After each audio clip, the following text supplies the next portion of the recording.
Oi, pessoal, aqui Maurício Longo, no Mundo Exponencial, mais uma vez aqui com o Alexandre Strack. Vamos aqui Boa noite. hoje estar falando um pouco sobre cultura corporativa e o desafio da liderança nessa época de transformações que a gente tá vivendo, né? Recentemente, a gente chegou a publicar alguns artigos a respeito da questão da cultura corporativa e então é um assunto que a gente já considerou, de certa forma, bastante, mas que tem sempre muita coisa para discutir, porque não existe um modelo para seguir para qualquer empresa, né? Para cada empresa é uma situação diferente, para cada empresa vão haver circunstâncias diferentes, mas existem aquelas características que a gente entende como sendo características que atrapalham e características que ajudam, né, Alexandre? Sem dúvida. Acho que o mais importante nesse assunto é o fato de que mudamos, ou seja, estamos num século diferente e não dá para manter o mesmo tipo de pensamento que se mantinha no século anterior, e isso tem que ter reflexo na cultura das companhias, né? E o que é interessante é que a gente vem vendo esse movimento acontecer já tem algum tempo. A gente se envolveu, de certa forma, com a questão das organizações responsivas. Você, inclusive, escreveu um artigo que se pautou em trazer para o português um manifesto que estava em inglês e fazendo uma interpretação das características. E isso foi em 2015, né? Nós estamos no início de 2019. Supostamente, lá se foram quase 4 anos entre Isso o texto. foi, isso foi antes, cara. Acho que foi 2014.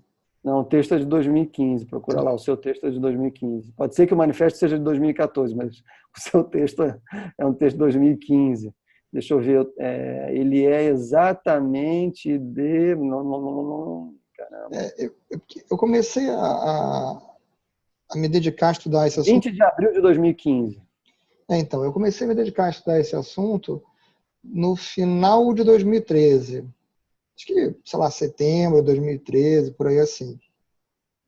Eu passava por aquela situação insólita de ter uma equipe que funcionava bem, entregava mais do que podia ser esperado pelo número de integrantes, a quantidade de trabalho que tinha que entregar, e também em relação a questões de horário, que a gente tinha uma operação 24/7, sem ter pessoas para ter um grid de trabalho 24/7. Uhum. E conseguimos fazer isso tudo funcionar com base no bom relacionamento da equipe, né? E, e ainda assim, vamos dizer assim, eu encontrava-me naquela situação de encontrar com meus pares e ouvir comentários daquele tipo: olha, hoje quando eu cheguei aqui às 9 horas da manhã não tinha ninguém do seu time aí, não é a primeira vez, tal. E as pessoas sabiam que as pessoas trabalhavam remotamente, né? E aí o engraçado é isso, né? Que as pessoas parecem achar que a gente pode querer que as pessoas trabalhem de madrugada remotamente e depois estejam às 9 horas da manhã sentadas numa cadeira, numa mesa, para mexer num negócio que fica em outro estado ou em outro país e que não faz a menor diferença se ele vai estar sentado na mesa de casa ou do É, trabalho. o que me chama a atenção na questão das organizações responsivas é o fato de que foi um movimento que começou a chamar a atenção de algumas pessoas, né? Porque é que a performance das startups ou das empresas que estavam agindo com essa forma de pensar diferente, por que elas estavam performando tão melhor do que as empresas que não aplicavam esses conceitos, né? Então, isso me parece bem interessante. Acho que nem todo mundo que vai assistir esse vídeo, esse nosso bate-papo, vai saber quais são as características das organizações responsivas. Vale a pena colocar, talvez, depois na descrição do vídeo, o link para o texto. Posso botar o link para a tradução do manifesto para o português. Porque, ou seja, todo mundo... A única coisa que as pessoas falam é a questão do propósito, né? Ou seja, como se só o propósito fosse gerar o resultado, né? Claro que o propósito é muito importante, e o propósito, na minha opinião, ele é fundamental para fazer a gestão de qualquer mudança. Ou seja, tanto é que se discute muito hoje a questão de como fazer a gestão das mudanças. Inclusive tem texto de Harvard, texto de várias universidades discutindo essa questão, porque transformação nada mais é do que um conjunto de mudanças. Então tem que conseguir trabalhar e gerir o fator humano, que é o fundamental da mudança. Não adianta você acreditar que vai fazer uma mudança, seja ela de processo, de sistema ou de alguma outra coisa, se você não conseguir fazer com que as pessoas se engajem e realmente mudem. Porque senão elas vão mudar durante o projeto e depois elas vão trabalhar para voltar à situação anterior. Ou seja, a gente sabe que o status quo ele é extremamente forte, né? Ou seja, o status quo consegue destruir qualquer tentativa de mudança se ela não for bem trabalhada, né? Então, a questão, obviamente, do propósito é extremamente importante, porque o propósito faz com que nós, humanos, queiramos nos movimentar naquele sentido. Mas não é só propósito, né? Então, a organização responsiva e essa cultura nova, ela não é única e exclusivamente encontrar propósito. Propósito é fundamental, mas ele sozinho não é tudo. O propósito ele é um fator importantíssimo na motivação das pessoas, porque vamos ser honestos, né? Vamos ser sinceros. Se você chegar para alguém e disser para ele que a gente tem que trabalhar duro, conseguir mudar diversas coisas que a gente vem fazendo há um bocado de tempo para melhorar, e nós vamos ter que trabalhar até mais tarde aqui para poder cumprir uma data, para entregar um produto, etc. E o porquê disso é porque eu quero dar mais 5% de retorno para o acionista no trimestre, não é uma forma de motivar as pessoas, entendeu? Agora, dinheiro para os outros ainda, né? Dinheiro para a pessoa já não é, se teoricamente, a melhor forma de motivar, mas dinheiro para os outros é menos ainda. Já não está mais sendo uma boa forma de motivar, já tem algum tempo, porque as pessoas entenderam que cortar você é uma forma, você, a sua equipe, os projetos e várias outras coisas na companhia, é uma boa forma de conseguir atingir o resultado. Então, ou seja, isso não traz de forma nenhuma uma sensação de segurança, e que é um problema clássico de liderança. Inclusive o Simon Sinek fala disso repetidas vezes, né? A questão da importância da liderança trabalhar para gerar conforto e segurança na equipe. Ele tem um livro muito bom sobre esse assunto, que até já recomendei aqui no canal, que é o Leaders Eat Last. Né? Exatamente. Acho que os líderes comem por último, uma coisa assim. Ou se servem por último, em português.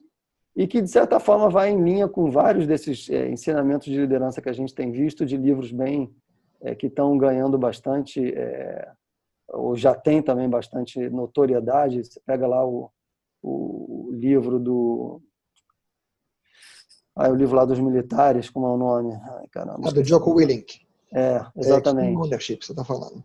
Extreme Ownership, ou seja, que vai na mesma linha da importância do líder de fato assumir a responsabilidade completa da questão. Ou seja, toda vez que ele fica encontrando justificativa para colocar o problema em fatores externos ou em outras pessoas, ele está... ele não está sendo um líder. Não está sendo um líder, está se jogando para fora, né? No equilíbrio da coisa que ele não está sendo um líder. E esse é um detalhe, vamos dizer assim, que a maior parte das pessoas hoje em posição de gestão, vamos chamar de gestão, porque não necessariamente é de liderança, né? Porque existe uma diferença muito grande entre gestor e líder. Gestor e líder, né? Você fazer gestão de um grupo de pessoas ou você liderar um grupo de pessoas. Mas a maior parte das pessoas não entende que ser um líder implica em ser o responsável, né? Se alguma coisa deu errado dentro do seu time, O responsável é você, não, o responsável não é alguém que trabalha no seu time, é você o responsável. Né? E uma outra questão, até aproveitando aí que você mencionou o livro do Jocko Willink, o Extreme Ownership, uma coisa que eu já vi repetidamente em relação a pessoas que leram esse livro, é que elas esquecem de levar em consideração o que está implícito. Né? O que está implícito? É o fator disciplina. Não existe uma organização militar onde não existe disciplina. E não existe certamente, uma unidade de elite como os SEALs, vamos dizer assim, onde a disciplina não exista. Então, as pessoas confundem a autonomia para os membros da equipe com a ausência de disciplina. E isso é uma coisa muito perigosa, porque isso, na verdade, leva você na direção contrária que você quer ir. Você quer criar uma organização com uma cultura mais dinâmica, onde as pessoas têm a autonomia para resolver problemas na situação que elas se encontram, quando elas estão na situação de elas são uma pessoa que tem mais conhecimento sobre aquilo. Porém, nada do que é falado no livro existe fora do contexto de uma unidade militar onde a disciplina existe e impera, né? De certa forma, ele fala isso num capítulo onde ele fala da importância do planejamento, né? Porque não é planejar. Ele tem 2 capítulos interessantes. O capítulo onde ele fala sobre o planejamento e o capítulo onde ele fala sobre keep it simple. Ou seja, mantenha as coisas simples. Ele falou assim, se você perguntar para alguém da sua equipe o que é para ser feito e o cara não consegue explicar, e aí quando você vai transmitir a explicação, você mesmo demora a passar muitos detalhes disso, é porque está muito complexo. Né? Então, eu acho que essas 2 coisas elas vão em linha com a questão que você está falando da disciplina, ou seja, um planejamento do que vai ser feito e de forma simples, ou seja, com a forma mais simples possível para que se possa obter o resultado, dando autonomia para as pessoas que estão nas equipes, fazem com que, de certa forma, isso busque o tempo todo a questão da disciplina. Porque, ou seja, você consegue buscar uma unidade através do planejamento, é um planejamento com missões simples e claras, bem definidas, mas que podem ter circunstâncias não previstas. E se você for prever tudo e colocar tudo no planejamento, não vai mais ser simple. Provavelmente vai ser complexo, porque você não vai conseguir fazer uma coisa ser super simples, levando em consideração todas as possibilidades de adversidade que você vai encontrar no meio do caminho. E como ele pauta o livro basicamente nas ações feitas em Ramadi, no Iraque, cara, o que não faltava em cada missão daquela eram coisas imprevistas. Não, então, você tem ali uma questão muito interessante, muito importante também, que é a questão do planejamento, como você falou, que tem que ser entendido nessa época em que a gente vive como uma coisa com uma descontinuidade. Você tem o planejamento tático, que é o planejamento da operação que a gente vai realizar agora. Então a gente vai fazer uma mudança agora, a gente tem que ter o planejamento da mudança, passo a passo, o que a gente vai fazer quando se alguma coisa der errado, etc. Esse é um planejamento fundamental que tem que existir. Existe um planejamento estratégico que, dado o ritmo de mudanças em que a gente enfrenta hoje, ele tem que ser um planejamento mais esparso e mais de diretrizes e linhas de direção. E mais visão, né? Mais sonho, né? Sonho de longo prazo ou visão de longo prazo, e planejamentos mais curtos, né? Com mais revisões, né? Com mais possibilidades de adequação, que é o que está supostamente previsto, inclusive, no manifesto, né? No manifesto das organizações de Conselho diz isso, ou seja... Mas você tem hoje ainda, vamos dizer assim, dentro da questão do desafio da liderança e da cultura corporativa, você tem hoje uma quantidade muito grande de empresas que está vivendo ainda no mundo do pensamento do século passado, né? Isso é óbvio, né? As grandes empresas ainda vivem com um ciclo de budget anual, raríssimas E são. algumas querendo fazer planejamento de budget com forecast para 2 anos, 3 anos, que é coisa de maluco. Empresa que eu trabalhei, até bem pouco tempo atrás, ela exigia, além do budget anual, um forecast para 5 anos. E a minha grande dificuldade é dizer, cara, alguém consegue prever 5 anos de avanço de TI? É absolutamente impossível. Qualquer coisa que eu colocar aqui em termos de custo é delírio.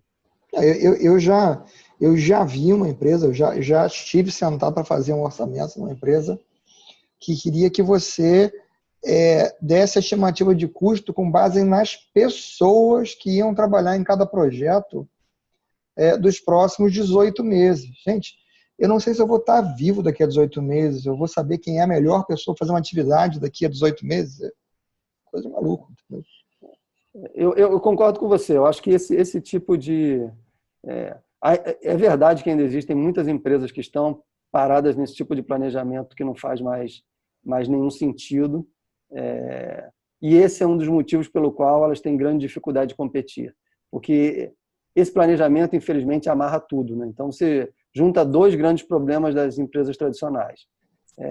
Um é esse planejamento, e 2, que isso normalmente está associado a uma estrutura hierárquica extremamente complexa, cuja tomada de decisão leva tempo longo.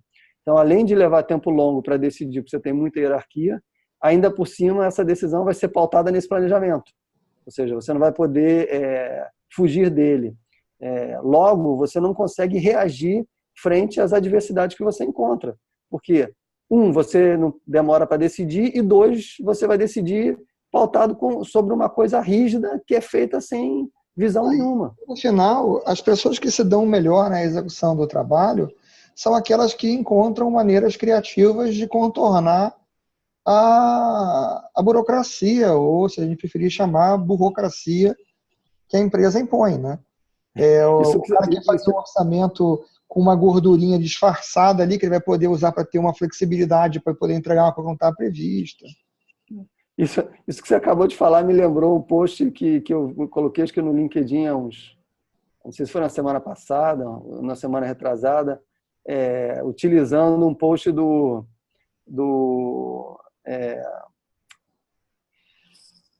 Silvio Meira, que falando como que se hackeia as normas corporativas, né? Que é exatamente isso que você está dizendo, ou seja, exatamente.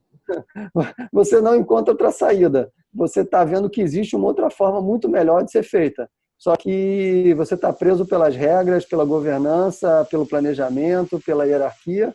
Cara, você começa a encontrar pessoas que concordam com a sua forma de fazer, e você encontra um jeito de hackear essa coisa. Quando a empresa se dá conta de que isso já aconteceu, você já está dando resultado. Aí ela tem 2 possibilidades. Ou ela te penaliza porque você não cumpriu a norma, não deu resultado, ou você começa a descobrir que existe uma outra forma de fazer resultado, que é saindo dessa companhia e aplicando esse método seu para criar um negócio contra ela mesma, porque ela é tão ruim, ou tão lenta, ou tão travada, que você descobriu uma forma rápida de resolver os problemas que os clientes querem que sejam resolvidos de uma forma muito mais ágil e interessante. E na minha visão é o que está acontecendo o tempo todo, né? Você já deve ter visto vários artigos comentam o fato, acho que houve de fato um estudo a respeito do assunto, né? Não é à toa que os artigos comentam o fato, mas que as pessoas elas não se demitem das empresas, elas se demitem dos chefes, né?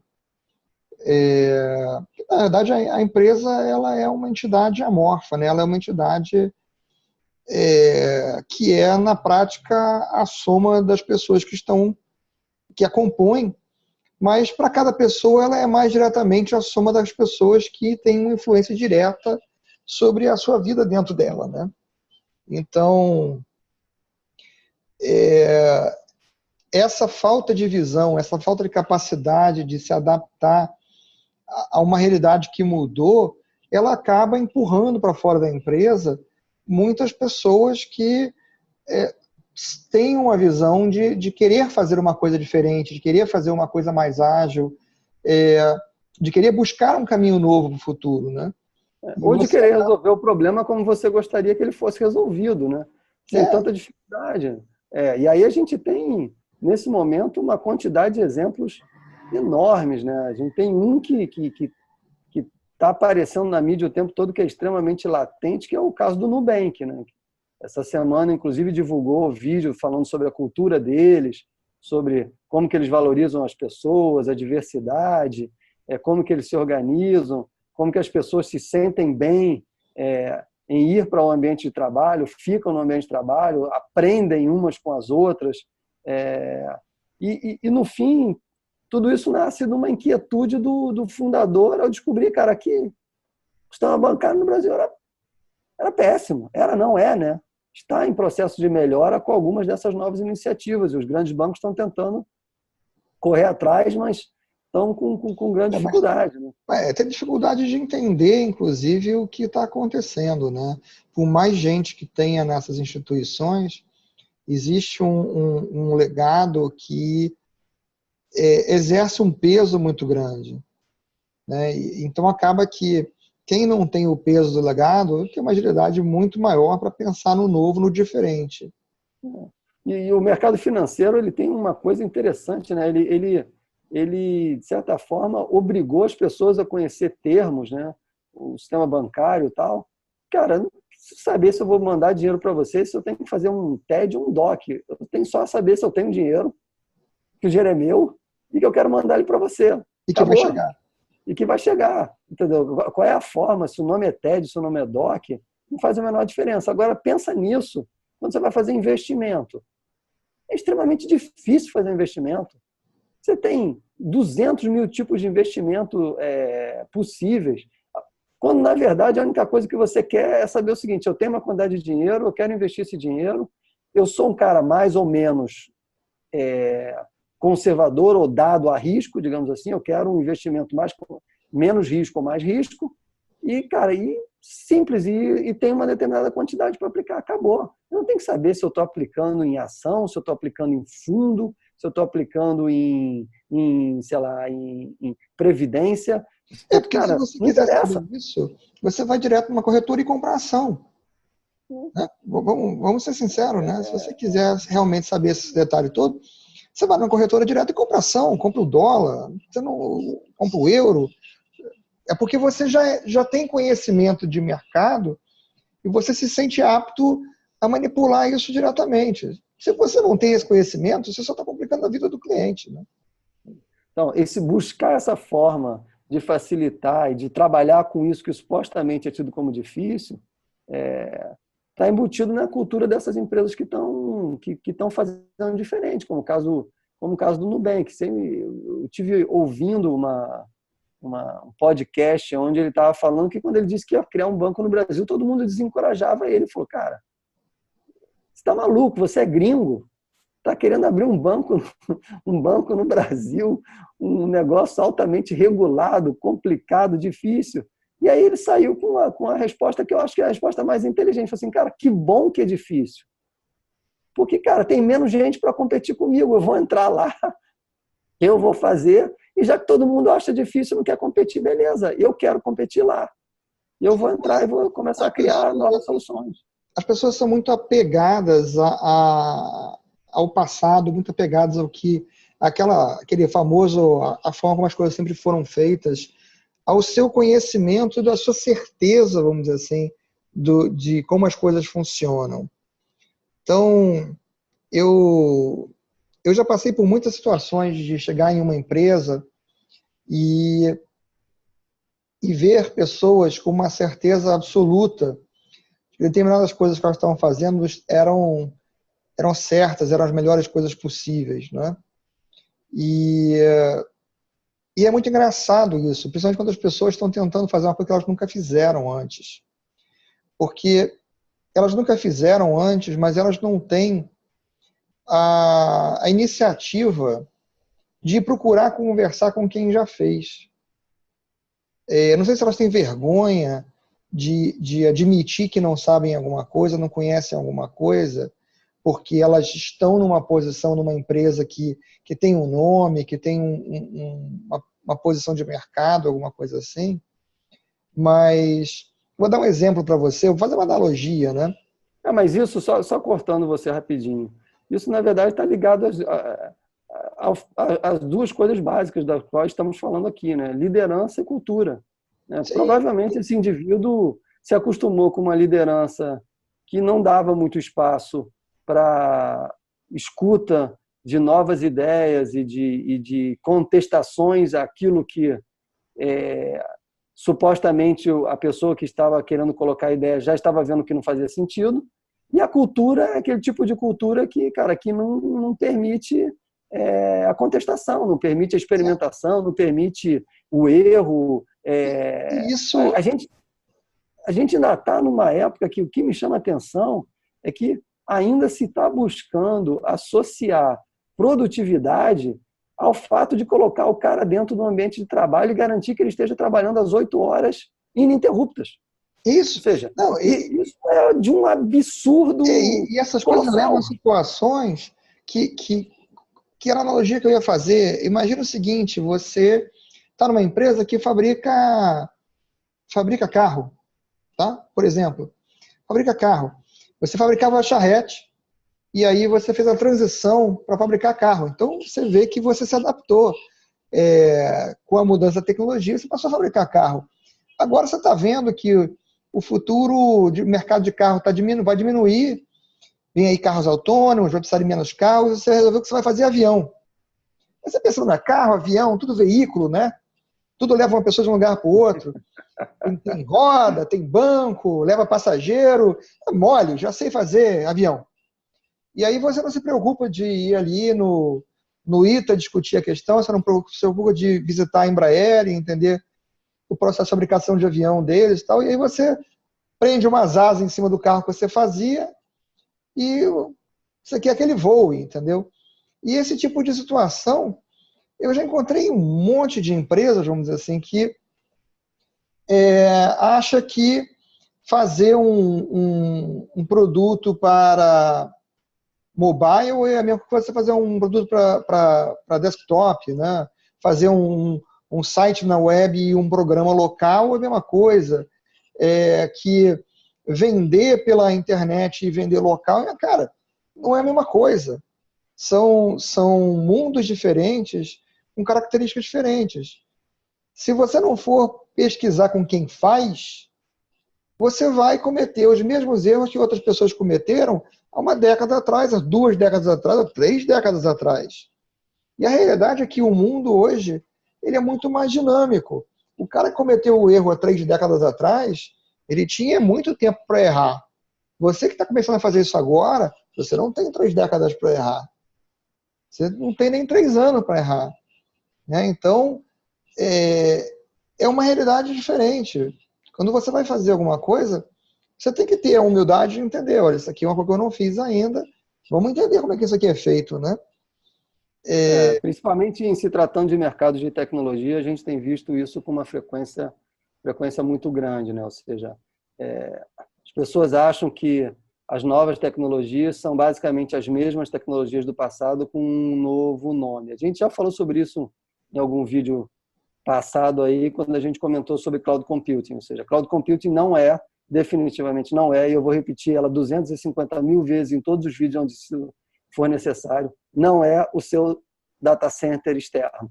Você está imaginando que cloud computing é o seu data center externo, você está completamente errado. Pare agora, vá estudar, vá procurar entender o que tem saída. O que não pode ser você continuar imaginando que cloud computing é o seu computador colocado lá fora da sua casa num outro data center, e isso é cloud computing, isso não é cloud computing. E virou cloud computing porque o data center tem o nome da Amazon, né? Exatamente. Não é isso. Mas Então, e agora que cada vez mais todas as empresas, de uma forma ou de outra, estão se tornando empresas de tecnologia, isso se torna um problema cada vez mais presente, porque estas empresas, elas estão acabando se baseando cada vez mais na tecnologia para poder fazer seus modelos de negócio, seus modelos de entrega funcionarem, e muitas vezes, vamos dizer assim, elas estão se baseando numa visão limitada daquilo que elas poderiam estar fazendo da forma como elas, ou da forma como elas estão tratando o que elas estão fazendo. São empresas que têm uma visão hoje boa e consistente para o emprego da tecnologia no seu negócio, né? É a questão da cultura, né, cara? A cultura que não está ligada com a aprendizagem contínua, com o reconhecer que não tem conhecimento, mas que pode ter, que precisa estar dedicando tempo para aprender, ou seja, a história da produtividade que eu acabei de citar. Ou seja, se a empresa Que não é achando que tem... você não ter conhecimento, né? Ninguém nasceu sabendo tudo. Você vai querer ocupar 100% do seu tempo fazendo, significa que você não está gastando tempo aprendendo. Porque para aprender tem que parar, analisar o que está fazendo para poder ver o que está errando. E você precisa parar para estudar o novo, ver o que está pela frente, quais são os novos desafios que você tem que empreender para poder entregar resultados diferentes. Agora, se você não para fazer isso, isso tem que parar, as equipes têm que parar e se dedicar a fazer isso, cara, você não vai conseguir obter resultado diferente. Você vai continuar fazendo do mesmo jeito. Definição clássica de loucura. Fazer do mesmo jeito e esperar que vai ter resultado diferente, né? Einstein já dizia isso, mas, pô, eu costumo repetir isso 250 mil vezes nas minhas equipes. Cuidado para não cair na definição clássica de loucura. Está fazendo exatamente da mesma forma para tentar obter resultado diferente. Peter Drucker tem uma que eu também adoro, que não há nada pior do que fazer da melhor forma possível aquilo que não deveríamos estar fazendo. E só que isso ainda é um mantra, ainda está ligado com produtividade, ou seja, precisa mudar isso. Essa parte da cultura, essa parte do mindset, ela tem que ser mudado urgentemente. E eu tenho visto isso acontecer com muita frequência nas novas empresas que estão surgindo, né, nas startups, basicamente de fundo tecnológico. Ou seja, você tem visto as empresas dedicar tempo, né? Tem várias empresas que dedicam, sei lá, uma vez por mês ou uma vez por semana, uma quantidade de horas, literalmente para estudo conjunto. Ou seja, troca de experiências, estudar novas possibilidades, novas tecnologias ou formas de uso da tecnologia para ver como é que, se faz sentido ou não, utilizar algo dessa nova tecnologia, disso que está sendo estudado, em produtos que estejam sendo construídos ou mesmo sendo alterados. Ou seja, essa é uma tendência interessante, e é interessante também a variante dela que você encontra nas empresas que estão querendo parecer ser modernas, mas que não internalizaram o espírito ainda, que é marcar esses acontecimentos, esses eventos, vamos dizer assim, para o final do dia, entendeu? Contando que, na verdade, o funcionário ele vai ficar depois do trabalho para estudar, porque aquele trabalho em grupo ali é um benefício para ele. E é verdade, é um benefício para ele, mas é um benefício para a empresa também. E não deve ser empurrado para fora do horário de trabalho, porque faz parte da vida do trabalho da pessoa. De respeito, de novo, esse tipo de atitude onde, no fundo, tem uma malandragem ou uma tentativa de acreditar que você vai manter a produtividade no seu ponto máximo, fazendo com que o cara trabalhe normalmente todas as horas, mas depois, então você vai fazer com que ele fique um pouco mais, porque ele vai ter uma benesse, que é poder se dedicar a estudar ou a discutir alguma outra coisa, mas, cara, depois que ele já trabalhou as 8 horas que se espera que ele trabalhe. E você vai fazer o seguinte, você vai ceder um espaço para eles poderem estudar, né? O pessoal poder se reunir, estudar, trazer alguém para fazer uma palestra, né? Você vai ceder o espaço. Eventualmente você vai fornecer um refrigerante, um suquinho ali para fazer um coffee break para esse pessoal, tal, e boa. Acho que... E aí as empresas não entendem porque que elas não estão conseguindo reter vários talentos. Pessoas, né? E realmente é um problema que se repete e que, de fato, precisa ser alterado olhando, cara, e respeitando as características humanas e os indivíduos. Né? Ou seja, não é só, como a gente começou a nossa conversa, não é só propósito. É um conjunto de coisas. Né? Ou o conjunto existe, é coerente e então as pessoas se movimentam para trabalhar e se engajar e entregar resultado, ou então, cara, é um monte de falsidade ou um monte de textinho bonito que está colado na parede, mas que no fim das contas não quer dizer absolutamente nada. Enfim, Bom, acho que a gente pode encerrar essa discussão hoje por aqui, porque tem assunto para a gente falar horas. Eu vou colocar na descrição do vídeo um link para o manifesto da Organização Responsiva, em português.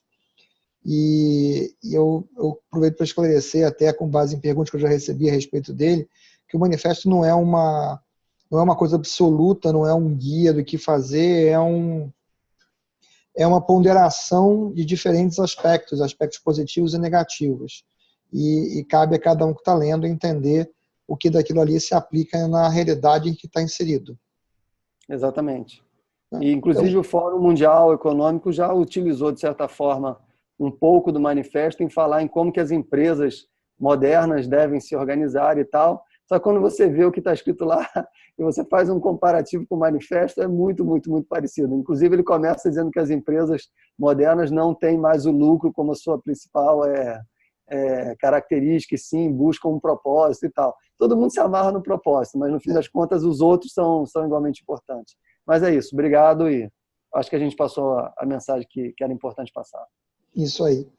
Então, valeu então, Maurício. Falou, abraço. Valeu, tchau, tchau. Um abraço, tchau.